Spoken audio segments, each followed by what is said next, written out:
primeiro grande ganho da AI, como comentei, é você tirar o trabalho operacional. E quando você tira o trabalho operacional, você ganha tempo. Né? Então, uma coisa que o vendedor hoje não tem é tempo. Ele fica fazendo reunião, ele fica fazendo a parte manual, ele fica preenchendo o CRM. Então, para mim, qual que é a forma mais estratégica do próprio vendedor utilizar esse tipo de recurso? Cara, primeiro ponto é ele começar a tentar personalizar mais o atendimento que ele tem com cada cliente. Por quê? Porque ele vai ter dados melhores, ele vai ter um monte de estatística relacionada ao comportamento do cliente, quais foram as principais objeções. Então, antes ele não tinha tempo de fazer um e-mail de proposta decente, por exemplo. Agora, ele olhando lá, vendo informação, por exemplo, que o cliente trouxe, bateu muito numa objeção específica.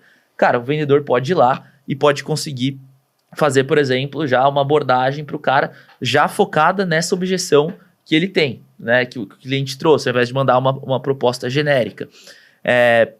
Outra coisa, né? Focar em se capacitar também, porque, obviamente, quando a inteligência artificial trouxer os feedbacks, os principais pontos, cara, ele vai começar a ver que as objeções são sempre as mesmas, ele vai começar a perceber quais são os pontos de habilidade que ele pode evoluir, o porquê que ele pode evoluir em cada habilidade.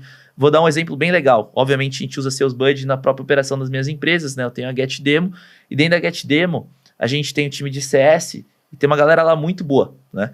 A galera, obviamente, usando SalesBuddy dentro dos calls ali, no caso, para atendimento. E a gente começou a perceber que tinha um dos nossos CS lá, que, cara, bom pra caramba, todo mundo gosta. Mas, cara, ele usava muito jargão técnico. E aí, ele não percebia que o cliente não entendia muitas vezes o que ele estava falando. E aí, a AI batia muito nessa tecla, ó, jargão técnico, jargão técnico. Porque ela percebia que quando ele falava alguns jargões técnicos, o cliente dava a entender pela reação dele que ele não tinha entendido. E então, a cada 10 palavras dele, 3 eram uns jargões técnicos em inglês e tal. O que ele fez com isso? Ele falou, caraca, não percebia isso, né? E começou a focar em melhorar. Outra coisa, tem gente que repete muito a mesma palavra. Pô, tenho muito esse problema também. Você tem uma palavra, todo mundo tem uma palavra preferida, que fala 10 vezes na mesma frase. Então, essa é uma outra coisa que te permite, né, como um copilot mesmo, ir lá e te dando dicas. Então, acho que o vendedor, ele tem que ver esse tipo de solução como o melhor amigo dele, porque ela vai estar observando todos os movimentos dele, não como algo que é um dedo duro para o gestor, não. Ele focar realmente em usar aquele dado para ele melhorar, para ele personalizar melhor a abordagem com o cliente. Já o gestor, para o gestor, cara, aí o leque de possibilidades se abre. Eu acho que o primeiro ponto que o gestor pode fazer é direcionar melhor capacitação. Por quê? Hoje, o que eu vejo que as empresas fazem quando o assunto é capacitar vendedor? Eles vão lá e falam assim, treinamento de produto, beleza. Vai lá, vai um Product Manager, treina a empresa lá. Treinamento de objeção, mas tudo é feito com base no feeling. Tem que ter um treinamento de semana, vamos botar um tema. Nunca é feito com base no que realmente os vendedores estão observando no dia a dia. Então, por exemplo, tem cliente nosso que começou, a própria gestão começou a pedir para a AI analisar quais eram os principais pontos que eram os gargalos dos vendedores e começou a direcionar o treinamento nessa linha. Então, eles perceberam, por exemplo, que tinha três objeções específicas que sempre apareciam nos calls, sempre. Fizeram um treinamento focado só nessas 3 objeções. Falaram sobre 1000 formas disso, criaram um playbook para contornar essa objeção. Ou seja, a gestão usar de maneira inteligente esses dados para melhorar a capacitação. Já que vai, né, entre aspas, parar o vendedor para capacitar ele, capacita de maneira assertiva. O outro ponto é previsibilidade. E, cara, esse ponto de previsibilidade é bizarro. O que eu mais faço hoje, faço um forecast de vendas lá com o time das empresas. Cara, obviamente cada vendedor vem e traz a impressão da temperatura das suas contas. E aí sempre tem o SalesBuddy lá com a temperatura dele também. Então eu acho muito legal porque o gestor fica mais munido de fazer, de entender realmente o que está mais avançando dentro do funil, o que não está. Porque, cara, querendo ou não, a gente sabe que no final do mês o vendedor sempre é muito otimista ou infla o pipe, né, para dizer que as coisas estão melhores, porque o gestor vai lá e fica em cima. Então esse ponto de o gestor conseguir ver a temperatura das reuniões é um negócio, é um super indicador, né, para conseguir identificar se realmente o mês está indo bem, não está indo bem e como é que cada conta tá se direcionando. Cara, isso, assim, você trazendo essa informação, eu fico imaginando que isso impacta, sei lá, o planejamento estratégico de vendas de uma empresa, né? Totalmente.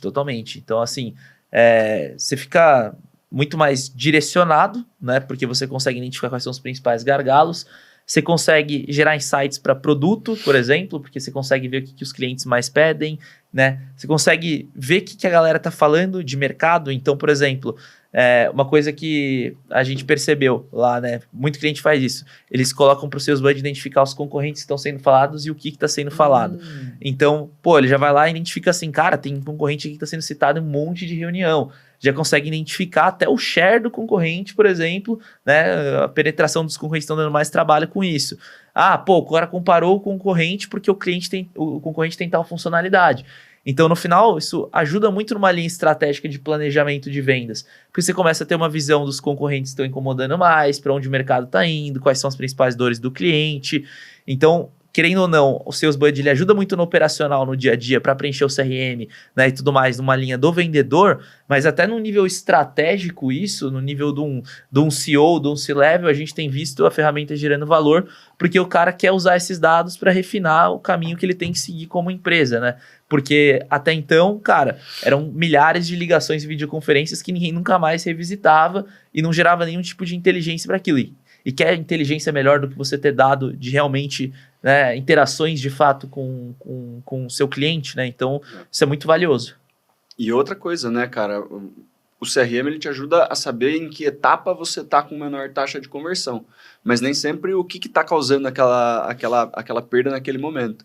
Né? Quando você consegue identificar quais são as principais objeções que estão acontecendo, como que a maioria dos vendedores está contornando e faz um treinamento específico em cima disso, você consegue resolver problemas de gargalo de forma muito mais assertiva e pontual, né? Exatamente. Que é um caso bem legal que eu tô lembrado aqui. Tinha uma empresa, não vou falar o nome aqui porque não lembro se o nosso contrato está autorizado a falar publicamente o case deles ou não, mas, cara, era bem interessante porque eles tinham um processo de qualificação, o SDR fazia a qualificação, isso pensando no inbound, né? Fazia a qualificação por telefone e passava para o vendedor. E o que eles começaram a perceber? Eles tinham muita quebra entre a qualificação do SDR e a conversão do vendedor. Muito no-show, ou então, realmente, o cara ia para a reunião e aquela oportunidade morria. Eles começaram a diagnosticar o que estava acontecendo com base, né, nos dados que a Sales Buddy estava gerando. Uma coisa que foi bizarro. Eles perceberam que basicamente 86% das perguntas que eram feitas, isso na média, né, eram feitas pelo SDR e eram feitas novamente pelo vendedor. Ou seja, olha que coisa bizarra. O cara ficava 20 minutos num call com o SDR ficava fazendo um monte de pergunta robótica, depois o vendedor entrava e mesmo com o briefing de SDR, fazia todas as perguntas de novo. O cara ficava puto, desengajava. Exato. E aí que a gente começou a perceber ali.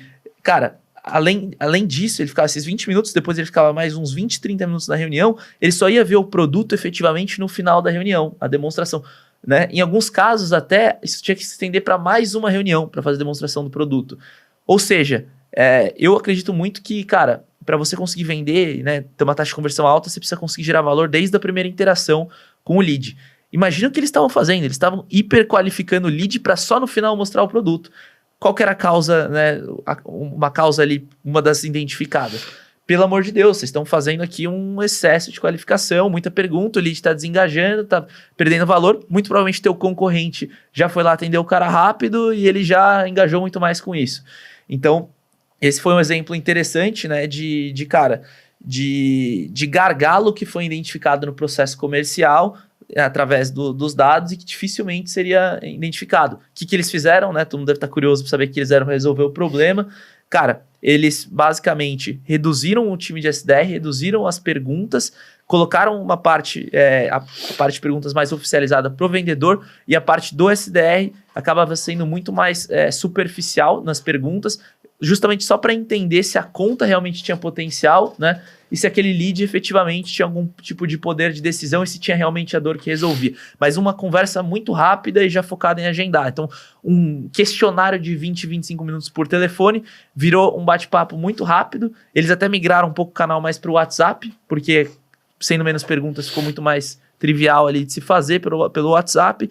E depois isso ia para o vendedor. Cara, reduziu o recurso, aumentou a taxa de conversão, né? Então, esse foi um case bem legal, assim, de reajuste de processo. Quando você fala reduzir recurso, ele conseguiu atender mais potenciais clientes com a mesma equipe de SDR? Ele conseguiu reduzir a equipe de SDR, porque antes ele precisava de mais SDRs para dar vazão. Um call de qualificação demorava 25 minutos. Depois começou a reduzir isso, uma parte ele migrou para o WhatsApp, outra parte para o telefone.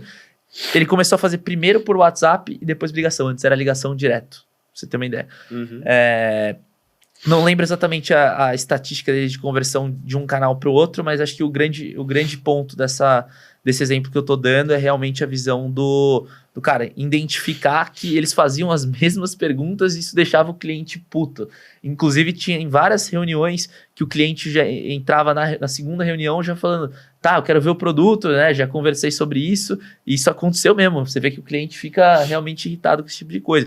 E aí, curtiu esse conteúdo que tá aqui no YouTube? E se eu te contar que tem muito mais da onde a gente tirou esse corte? Então eu já quero fazer o convite para você clicar no primeiro link para você assistir este episódio completo lá no canal do Papo de Vendedor.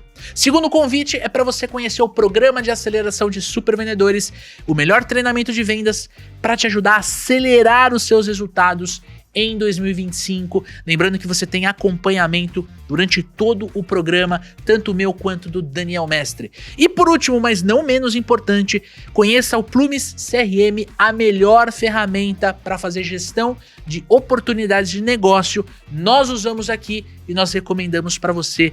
Clique e conheça esta ferramenta. Tamo junto?